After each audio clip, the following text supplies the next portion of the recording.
The border separating the United States and Mexico was created after the Mexican-American War ended in 1848. The two sides fought for control of the territories now known as California and Texas. By the time the conflict was over, U.S. soldiers had captured Mexico City and raised the American flag. After the war, the U.S.-Mexico borderline began to take shape. The western part was drawn in 1853, with some modifications made later. Historian Lorenzo Mayer says once the borderline was drawn, Mexico had lost 55% of its national territory. Mexico's northern border has always been a conflict zone with the United States. First, because the territory is lost, but afterwards because of the proximity of our two civilizations that are not entirely compatible.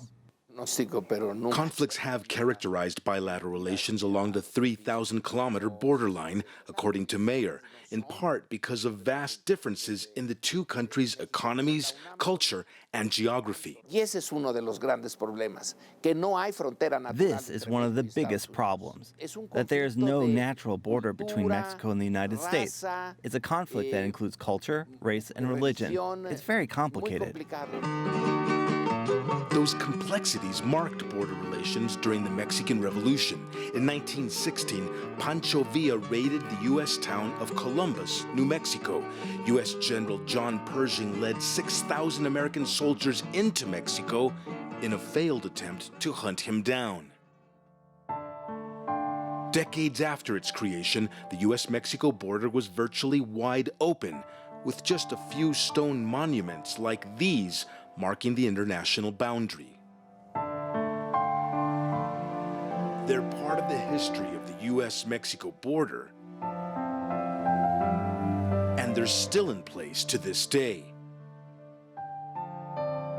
Over the years, hundreds of thousands of undocumented immigrants have crossed the border illegally into the United States. Good afternoon. That led both Democrat and Republican U.S. presidents to build border barriers.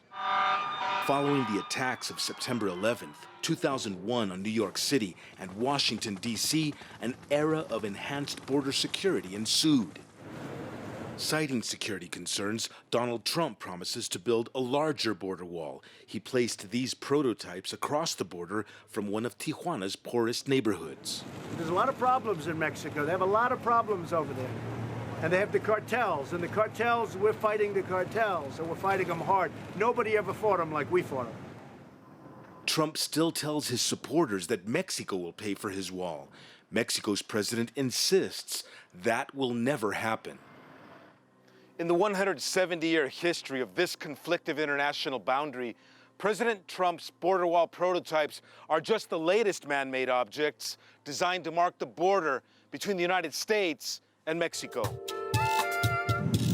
Commerce is also part of the history of this border. Tens of thousands of commercial and private vehicles passing over it daily, making this international divide one of the world's busiest land crossings. It's also a place where families are reunited, where many thousands of international tourists come to visit each year, and where art thrives. And for better or worse, the U.S.-Mexico border is also a place where the destinies of two neighboring nations are forever joined.